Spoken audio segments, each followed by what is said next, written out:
6-7 ಐತಿಹಾಸಿಕ ಎಡೆದೊರೆನಾಡು ರಾಯಚೂರು ಜಿಲ್ಲಾ ಉತ್ಸವ ಸಂಭ್ರಮ ದಿನಾಂಕ 5, 6, 7 3 ದಿನಗಳ ಕಾಲ ನಡೆಯಲಿದ್ದು, ಉತ್ಸವ ಪೂರ್ವ ಸಿದ್ಧತೆ ಪ್ರಕ್ರಿಯೆ ಪೂರ್ಣಗೊಳಿಸಲಾಗಿದೆ ಎಂದು ಜಿಲ್ಲಾ ಅಧಿಕಾರಿಗಳು ಹಾಗೂ ಉತ್ಸವ ಸಮಿತಿಯರಾದ ನಿತೀಶ್ ಕೆ ಅವರು ಹೇಳಿದರು. ಅವರಿಂದು ಜಿಲ್ಲಾ ಅಧಿಕಾರಿಯ ಕಾರ್ಯದಲ್ಲಿ ಸುದ್ದಿಗಾರರೊಂದಿಗೆ ಮಾತನಾಡುತ್ತಾ, 3 ದಿನದ ಜಿಲ್ಲಾ ಉತ್ಸವ ಕಾರ್ಯಕ್ರಮಕ್ಕೆ ಕೃಷಿ ವಿಶ್ವವಿದ್ಯಾಲಯದ ಮುಖ್ಯ ವೇದಿಕೆ ಸೇರಿ ಒಟ್ಟು 5 ವೇದಿಕೆಗಳನ್ನು ಮಾಡಲಾಗಿದೆ. ದಿನಾಂಕ 5ರಂದು ನಗರದಲ್ಲಿ ಬೃಹತ್ ಮೆರವಣಿಗೆಯನ್ನು ನಡೆಸಲಾಗುತ್ತದೆ. ಕರ್ನಾಟಕ ಸಂಘದಿಂದ ಆರಂಭಗೊಳ್ಳುವ ಈ ಮೆರವಣಿಗೆ ನಗರದ ಮುಖ್ಯ ರಸ್ತೆಗಳ ಮೂಲಕ ಅಂಬೇಡ್ಕರ್ ವೃತ್ತಕ್ಕೆ ಬಂದು ಸೇರುತ್ತದೆ. 5, 6, 7 ನಾವು ಅದ್ದೂರಿಯಾಗಿ ರಾಯಚೂರು ಉತ್ಸವನ ನಾವು ಆಚರಣೆ ಮಾಡ್ತಾ ಇದ್ದೀವಿ. ಮುಖ್ಯವಾಗಿ ಬೇರೆ ಬೇರೆ ರಾಷ್ಟ್ರೀಯ ಅಂತಾರಾಷ್ಟ್ರೀಯ ಮಟ್ಟದ ಕಲಾವಿದರನ್ನ ನಾವು ಕರೆಸ್ತಾ ಇದ್ದೀವಿ. ಅದ್ರ ಜೊತೆಗೆ ಕೃಷಿ ಮೇಳ ನಾವು ಮಾಡ್ತಾ ಇದ್ದೀವಿ, ಮತ್ಸ್ಯ ಮೇಳ ಮಾಡ್ತಾ ಇದ್ದೀವಿ. ಜೊತೆಗೆ ನಾವು ಕುಸ್ತಿ ರಾಷ್ಟ್ರ ಮಟ್ಟದ ಕುಸ್ತಿ ಪಂದ್ಯಾವಳಿಯನ್ನು ನಾವು ಮಾಡ್ತಾ ಇದ್ದೀವಿ.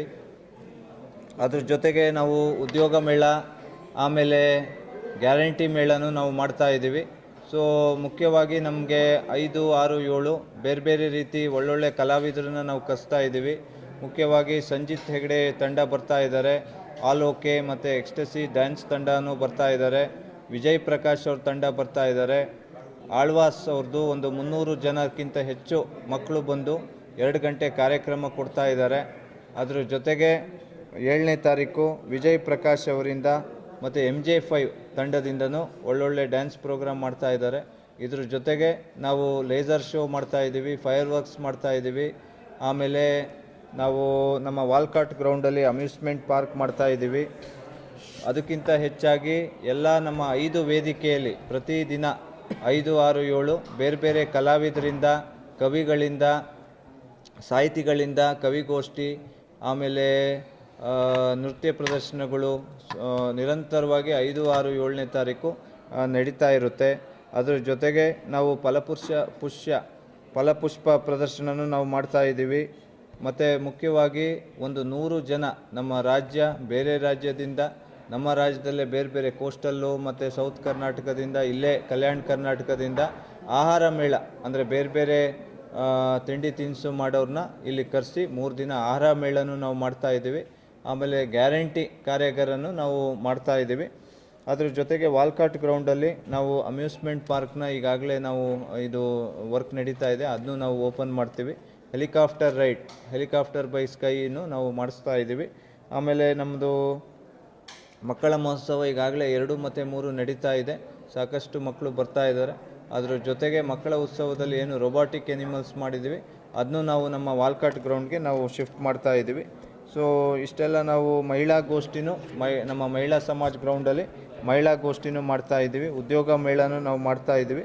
ಸೊ ಒಟ್ಟಿನಲ್ಲಿ ಹೇಳೋದಂದರೆ ನೆಕ್ಸ್ಟು 3 ದಿನ 5, 6, 7 ಇದು ನಾವು ಒಳ್ಳೆ ರೀತಿ ಅದ್ಧೂರಿಯಾಗಿ ರಾಯಚೂರು ಉತ್ಸವ ಮಾಡೋಕ್ಕೆ ಎಲ್ಲ ರೀತಿ ನಾವು ಅಧಿಕಾರಿಗಳು, ಜನಪ್ರತಿನಿಧಿಗಳು, ಆಮೇಲೆ ಸಂಘ ಸಂಸ್ಥೆ ಮುಖಂಡರು ತಾವು ಎಲ್ಲ ಸೇರಿ ನಾವು ಅದ್ಧೂರಿಯಾಗಿ ನಾವು ಮಾಡೋಕ್ಕೆ ಎಲ್ಲ ರೀತಿ ನಾವು ರೆಡಿಯಾಗಿದ್ದೀವಿ.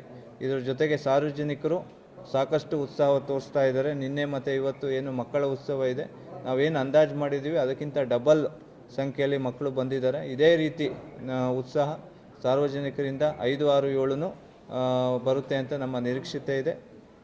ಅದಕ್ಕೆ ಬೇಕಾಗಿರೋ ಎಲ್ಲ ಸಿದ್ಧತೆ ಬಂದೋಬಸ್ತು ನಾವು ಮಾಡ್ಕೊಂಡಿದ್ದೀವಿ. ತಾವು ಎಲ್ಲ ಇದಕ್ಕೆ ಕೈ ಜೋಡಿಸಿ ಚೆನ್ನಾಗಿ ಮಾಡೋಕ್ಕೆ ನಮಗೆ ಅವಕಾಶ ಮಾಡಿಕೊಡಿ ಅಂತ ನಾನು ಕೇಳ್ತೀನಿ.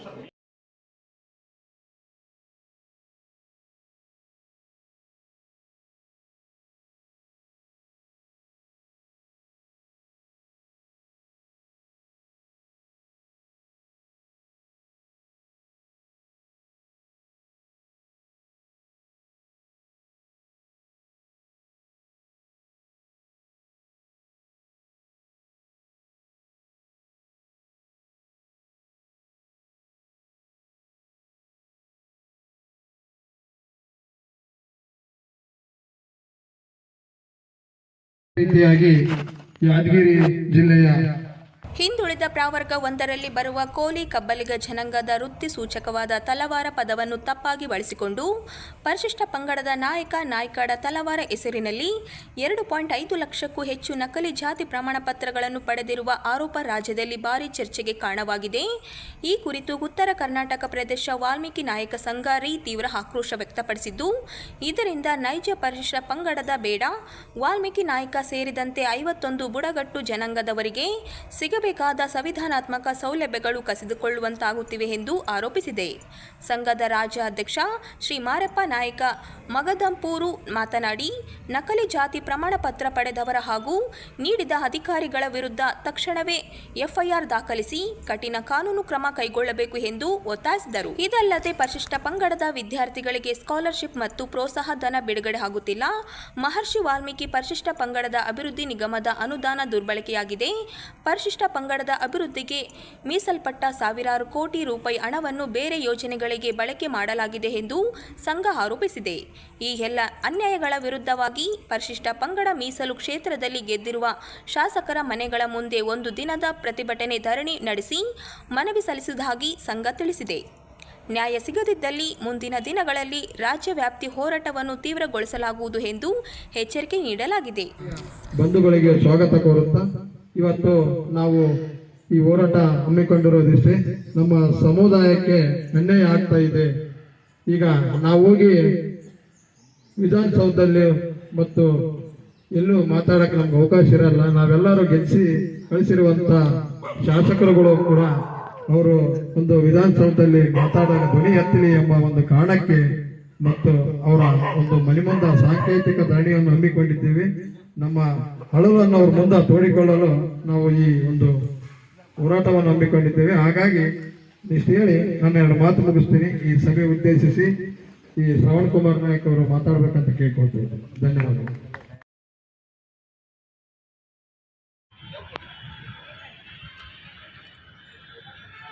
ಕೆಡೆದ್ರೆ ನಾಡು ರಾಯಚೂರು ಉತ್ಸವದ ಅಂಗವಾಗಿ ಅರಣ್ಯ ಇಲಾಖೆ ವತಿಯಿಂದ ನಗರದ ವಾಲ್ಕಟ್ ಮೈದಾನದಲ್ಲಿ ವಿಶಿಷ್ಟವಾದ ಕೃತಕ ಅರಣ್ಯವನ್ನು ನಿರ್ಮಿಸಲಾಗಿದೆ. ರಾಯಚೂರು ನಗರದ ವಾಲ್ಕಟ್ ಮೈದಾನದಲ್ಲಿ ನಿರ್ಮಿಸಲಾದ ಈ ಕೃತಕ ಅರಣ್ಯದಲ್ಲಿ ವನ್ಯಜೀವಿಗಳ ಕೃತಕ ಪ್ರಕೃತಿಗಳನ್ನು ಅಳವಡಿಸಲಾಗಿದ್ದು, ನೈಜ ಅರಣ್ಯದ ಅನುಭವವನ್ನು ನೀಡುವಂತೆ ವಿನ್ಯಾಸಗೊಳಿಸಲಾಗಿದೆ. ಮಕ್ಕಳ ಉತ್ಸವದ ಅಂಗವಾಗಿ ಕಳೆದ 2 ದಿನಗಳಿಂದ ಅನೇಕ ಮಕ್ಕಳು ಹಾಗೂ ಸಾರ್ವಜನಿಕರು ಈ ಕೃತಕ ಅರಣ್ಯಕ್ಕೆ ಭೇಟಿ ನೀಡುತ್ತಿದ್ದು, ಅರಣ್ಯದ ಮಹತ್ವ ಹಾಗೂ ವನ್ಯಜೀವಿ ಸಂರಕ್ಷಣೆ ಕುರಿತು ಅರಿವು ಮೂಡುತ್ತಿದೆ. ಅರಣ್ಯ ಇಲಾಖೆ ವತಿಯಿಂದ ಕೈಗೊಂಡಿರುವ ಈ ವಿಶಿಷ್ಟ ಪ್ರಯತ್ನವು ಮಕ್ಕಳಿಗಷ್ಟೇ ಅಲ್ಲದೆ ಸಾರ್ವಜನಿಕರನ್ನು ಆಕರ್ಷಿಸಿದ್ದು, ಉತ್ಸವಕ್ಕೆ ಮತ್ತಷ್ಟು ಮೆರುಗು ತಂದಿದೆ.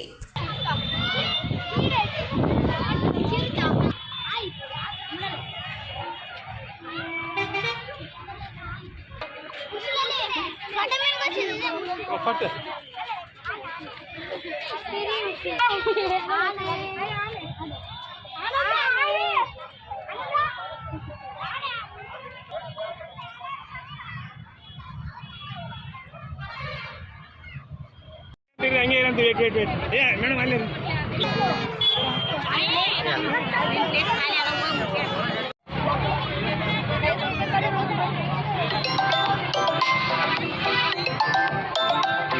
ಅರಣ್ಯ ಇಲಾಖೆ ಅಂತ ಮಾಡಿದ್ದಾರೆ. ಎಲ್ಲ ತುಂಬ ಚೆನ್ನಾಗಿದೆ. ಒಳಗೆಲ್ಲ ಕಾಡು ಥರ ಐತೆ, ಗಿಡಗಳಿದ್ದಾವೆ, ಆನೆ, ಮೊಸಳೆ ಮತ್ತು ಹಾವು, ಕ್ರೇನ್ಸ್ ಎಲ್ಲ ಇದ್ದಾವೆ. ಎಲ್ಲ ಚಲೋ ಐತೆ. ಮತ್ತು ಇಲ್ಲಿ ಕೆರೆ ಹಬ್ಬ, ಮಕ್ಕಳ ಹಬ್ಬ ಅಂತ ಮಾಡಿದ್ದಾರೆ. ಕೆರೆ ಹಬ್ಬದಾಗ, ಮಕ್ಕಳ ಹಬ್ಬದಾಗ ಎಲ್ಲ ಶೋಸ್, ಮ್ಯಾಜಿಕ್ ಶೋಸ್ ಎಲ್ಲ ಇದಾವೆ. ಎಲ್ಲ ಚೆನ್ನಾಗಿದಾವೆ. ಮತ್ತು ಬಟರ್ಫ್ಲೈ ಶೋಸ್ ಇದಾವೆ, ಕಾರ್ಟೂನ್ಸ್ ಇದಾವೆ. ರಾಯಚೂರು ಉತ್ಸವ ತುಂಬ ಚೆನ್ನಾಗಿದೆ. ನೋಡೋಕೆ ತುಂಬ ಖುಷಿ ಅನಿಸುತ್ತೆ. ಲೈಟಿಂಗ್ಸ್ ಎಲ್ಲ ಚಲೋ ಹಾಕ್ಯಾರ. ತಮ್ಮ ಹೆಸರು? ಮಧುಶ್ರೀ ದಾತ.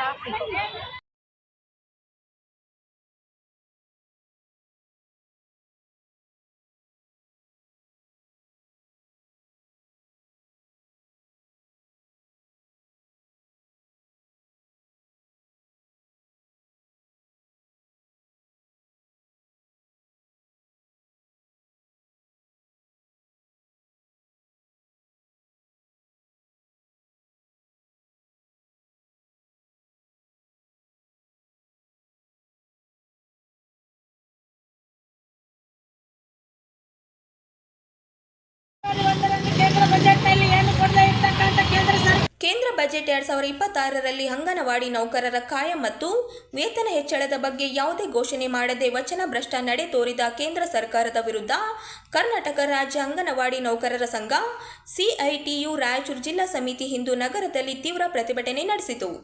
ನಗರದ ಮಹಾನಗರ ಪಾಲಿಕೆ ಮುಂಭಾಗ ಜಮಾಯಿಸಿದ ಅಂಗನವಾಡಿ ನೌಕರರು, ಮಧ್ಯಾಹ್ನ ಬಿಸಿ ಊಟ ಕಾರ್ಮಿಕರು ಹಾಗೂ ಆಶಾ ಕಾರ್ಯಕರ್ತೆಯರು ಕೇಂದ್ರ ಸರ್ಕಾರದ ಜನವಿರೋಧಿ ನೀತಿಯನ್ನು ಖಂಡಿಸಿ ಬಜೆಟ್ ಪ್ರತಿಯನ್ನು ಸುಟ್ಟು ಆಕ್ರೋಶ ವ್ಯಕ್ತಪಡಿಸಿದರು.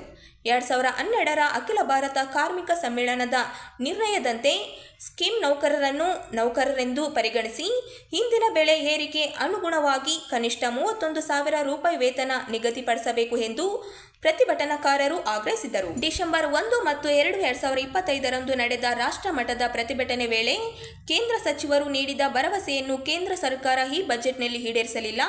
2014ರಿಂದಲೂ ಅಂಗನವಾಡಿ ಹಾಗೂ ಬಿಸಿ ಊಟ ಕಾರ್ಮಿಕರ ವೇತನದಲ್ಲಿ ಒಂದೇ ಒಂದು ರೂಪಾಯಿ ಹೆಚ್ಚಳವಾಗಿಲ್ಲ ಎಂದು ಪ್ರತಿಭಟನಾಕಾರರು ಆರೋಪಿಸಿದರು. ತಕ್ಷಣವೇ ಸ್ಕೀಮ್ ನೌಕರರನ್ನು ಕಾಯಂ ಮಾಡಬೇಕು, ಅಲ್ಲಿಯವರೆಗೆ ಬೆಲೆ ಏರಿಕೆಗೆ ತಕ್ಕಂತೆ ಕನಿಷ್ಠ ವೇತನ ಘೋಷಿಸಬೇಕು ಎಂದು ಕೇಂದ್ರ ಸರ್ಕಾರಕ್ಕೆ ಪ್ರತಿಭಟನಾಕಾರರು ಎಚ್ಚರಿಕೆ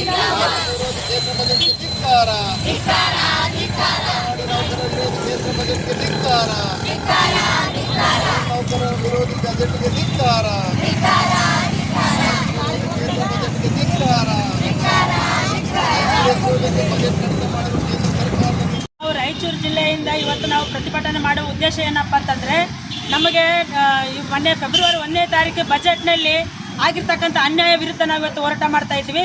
ನಾವು ಡಿಸೆಂಬರ್ 1ನೇ ತಾರೀಕು 2ನೇ ತಾರೀಕು 2025ರಂದು ನಾವು ಬೆಂಗಳೂರು ಮತ್ತು ಮಂಡ್ಯ ಮತ್ತು ಹುಬ್ಬಳ್ಳಿ ಆಮೇಲೆ ಕೊಪ್ಪಳ ಇಲ್ಲೆಲ್ಲ ಮತ್ತು ಬೆಳಗಾವಿ 5 ಕಡೆ ನಾವು ಕೇಂದ್ರ ಸಚಿವರ ಮನೆಗಳ ಮುಂದೆ ನಾವು ಪ್ರತಿಭಟನೆ ಮಾಡಿದ್ವಿ.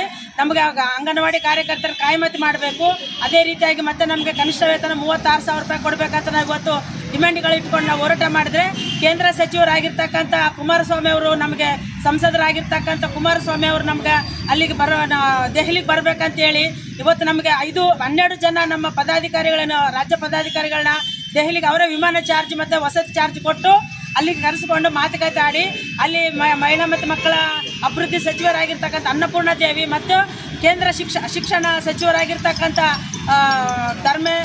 ಧರ್ಮೇಂದ್ರ ಪ್ರಧಾನ್ ಅವರು ಕೂಡ ನಮ್ಮಲ್ಲಿ ಮಾತುಕತೆ ಮಾಡಿ ನಿಮ್ಮ ಹೋರಾಟ ವಾಪಸ್ ಪಡೀರಿ, ನಿಮ್ಮ ಹೋರಾಟ ಆದಮೇಲೆ ನಾವು ನಿಮ್ಗೆ ಏನಾದ ನಾಳೆ ಫೆಬ್ರವರಿ ಬಜೆಟ್ನಲ್ಲಿ ನಿಮ್ಗೆ ಕನಿಷ್ಠ ವೇತನ 36,000 ರೂಪಾಯಿ ಬಗ್ಗೆ ಜಾರಿ ಮಾಡ್ತೀವಿ, ಅದೇ ರೀತಿಯಲ್ಲಿ ಕೂಡ ನಿಮ್ಮ ಕನಿಷ್ಠ ವೇತನ ಕೂಡ ಜಾರಿ ಮಾಡ್ತೀವಿ ಅಂತ ಹೇಳಿ ನಮಗೆಲ್ಲ ಭರವಸೆ ಕೊಟ್ಟಿದ್ರು. ಆದರೂ ಕೂಡ ನಿಮ್ಗೆ ಕಾಯಿಮತಿ ಮಾಡ್ತೀವಿ ಅಂತ ಕೂಡ ಭರವಸೆ ಕೊಟ್ಟಿದ್ರು.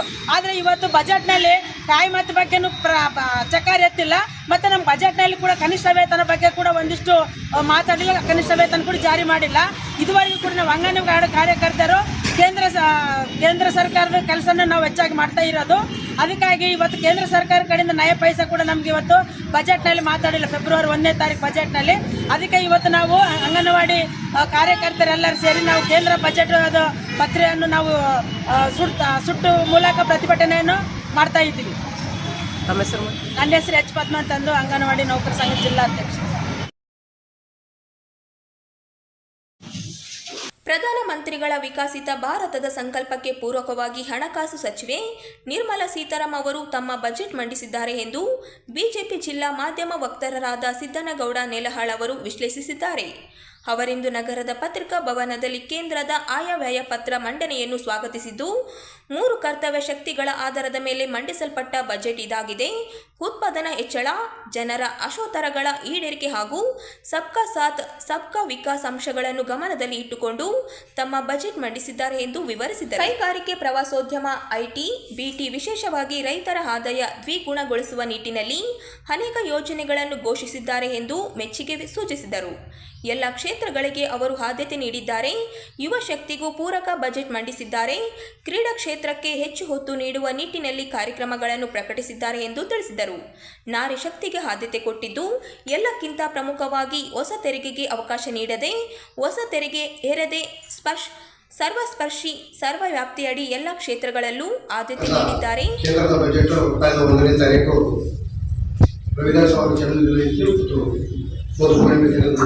ವಿಶೇಷವಾಗಿ ಆದಿವಾರ ಕೂಡ ಈ ಒಂದು ಬಜೆಟ್ ಅನ್ನ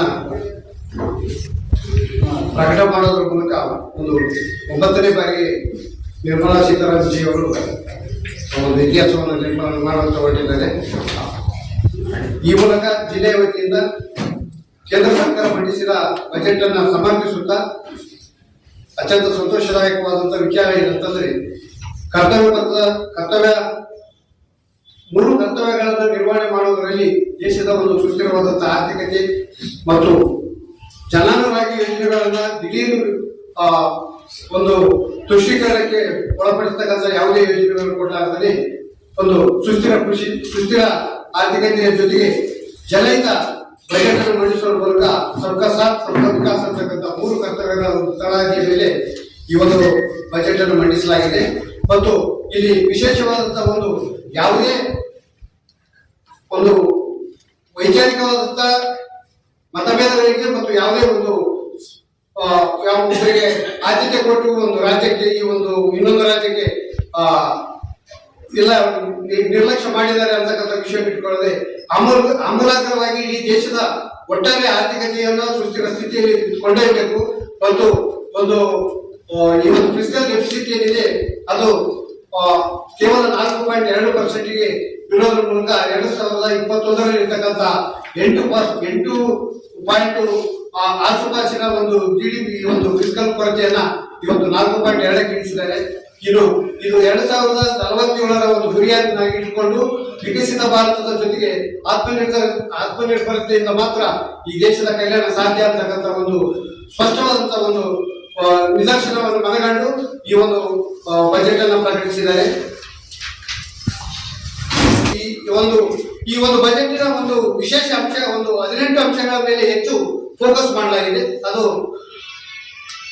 ಸುಧಾರಣಾ ಎಕ್ಸ್ಪ್ರೆಸ್, ಆರ್ಥಿಕ ಬೆಳವಣಿಗೆ ಮತ್ತು ಹಣಕಾಸಿನ ಶಿಸ್ತು, ಮಧ್ಯಮ ವರ್ಗದ ಒಂದು ಸಬಲೀಕರಣ, ಕೌಶಲ್ಯಾಭಿವೃದ್ಧಿ ಮತ್ತು ಉದ್ಯೋಗ, ಮತ್ತು ಗುಣಮಟ್ಟದ ಶಿಕ್ಷಣದ ಮೂಲಕ ಯುವಶಕ್ತಿಯ ಒಂದು ಸಬಲೀಕರಣ ಮಾಡೋದು, MSMEಗಳ ಸಾಮರ್ಥ್ಯವನ್ನು ಹೆಚ್ಚು ಮಾಡೋದು ಮತ್ತು ಬೃಹತ್ ಪ್ರಮಾಣದ ಉತ್ಪಾದನೆಯನ್ನು ವಿಸ್ತರಣೆ ಮಾಡೋದ್ರ ಮೂಲಕ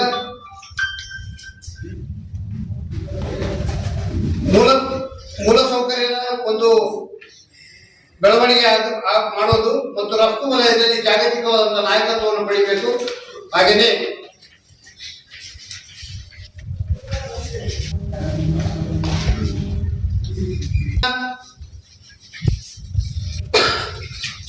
ಗ್ರಾಮೀಣ ಜನಜೀವನದ ಒಂದು ಪುನಶ್ಚೇತನಗೊಳಿಸೋದು ಮತ್ತು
ಹಾಗೆಯೇ ಪ್ರಥಮ ಪಾರ್ವತಿ ತಂದೆ ಸಣ್ಣಪಿಟ್ಟಪ್ಪ ಸರ್ಕಾರಿ ಪ್ರೌಢಶಾಲೆ ನಾಗಲಾಪುರ ತಾಲೂಕು, ದ್ವಿತೀಯ ಸ್ಥಾನ ಹಮ್ಮಲು ಸರ್ಕಾರಿ ಪ್ರೌಢಶಾಲೆ ಜಂಬಲ್ದೆಣ್ಣೆ ತಾಲೂಕು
ಎಲ್ಲ ಮಾಧ್ಯಮ ಸ್ನೇಹಿತರಿಗೆ ರಾಯಚೂರಿನ ಆದಿಕವಿ ಶ್ರೀ ಮಹರ್ಷಿ ವಾಲ್ಮೀಕಿ ವಿಶ್ವವಿದ್ಯಾಲಯದ ಸಹಾಯಕ ಪ್ರಾಧ್ಯಾಪಕ ಉದ್ಯೋಗಗಳ ನೇಮಕಾತಿಯಲ್ಲಿ ಪರಿಶಿಷ್ಟ ಜಾತಿ ಒಳ ಮೀಸಲಾತಿಯ ಅಳವಡಿಕೆ ಮಾಡದೆ ನೇಮಕಾತಿಯಲ್ಲಿ ಭಾರಿ ಭ್ರಷ್ಟಾಚಾರ ನಡೆದಿದ್ದು, ತಕ್ಷಣ ಅಧಿಸೂಚನೆಯನ್ನು ರದ್ದುಗೊಳಿಸಿ ಹೊಸ ನೇಮಕಾತಿ ಅಧಿಸೂಚನೆ ಹೊರಡಿಸುವಂತೆ ಕರ್ನಾಟಕ ನಾಯಕರ ಒಕ್ಕೂಟದ ಜಿಲ್ಲಾಧ್ಯಕ್ಷರು ಹಾಗೂ ಜಿಲ್ಲಾ ಜಾಗೃತಿ ಮತ್ತು ಉಸ್ತುವಾರಿ ಸಮಿತಿ ನಾಮನಿರ್ದೇಶಿತ ಸದಸ್ಯರಾದ ಡಾಕ್ಟರ್ ರವಿಕುಮಾರ ನಾಯಕ ಒತ್ತಾಯಿಸಿದರು.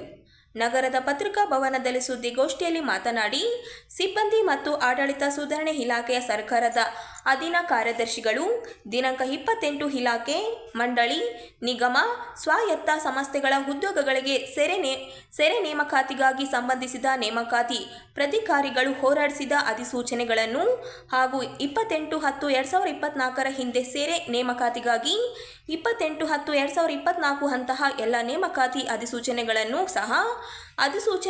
ರದ್ದುಗೊಳಿಸಿ ದಿನಾಂಕ 28/10/2024 ನಂತರ ಸರ್ಕಾರದ ಯಾವುದೇ ಇಲಾಖೆ, ಮಂಡಳಿ, ನಿಗಮ, ಸ್ವಾಯತ್ತ ಸಂಸ್ಥೆಗಳ ಹುದ್ದೆಗಳಿಗೆ ನೇಮಕಾತಿಗಾಗಿ ಸಂಬಂಧಿಸಿದ ನೇಮಕಾತಿ ಪ್ರಾಧಿಕಾರಿಗಳು ಹೊರಡಿಸಿದ ಅಧಿಸೂಚನೆಯನ್ನು ದಿನಾಂಕ 28/10/2024 ಹಿಂದೆ ನೇಮಕಾತಿಗಾಗಿ ಅಧಿಸೂಚನೆ ಹೊರಡಿಸಿ ದಿನಾಂಕ 28/10/2024 ನಂತರ ತಿದ್ದುಪಡಿ ಅಧಿಸೂಚನೆಯನ್ನ ಹೊರಡಿಸಿದಲ್ಲಿ ಅಂತಹ ಎಲ್ಲ ನೇಮಕಾತಿಗಳನ್ನು ಅಧಿಸೂಚನೆಯನ್ನು ಸಹ ರದ್ದುಗೊಳಿಸಿ ಪರಿಶಿಷ್ಟ ಜಾತಿ ಒಳಮೀಸಲಾತಿಯನ್ನು ಅಳವಡಿಸಿಕೊಂಡು ಕಾಲಬದ್ಧವಾಗಿ ಹೊಸದಾಗಿ ನೇಮಕಾತಿ ಅಧಿಸೂಚನೆಯನ್ನು ಹೊರಡಿಸುವಂತೆ ದಿನಾಂಕ 4/9/2025 ಕರ್ನಾಟಕ ರಾಜ್ಯಪತ್ರದ ಮೂಲಕ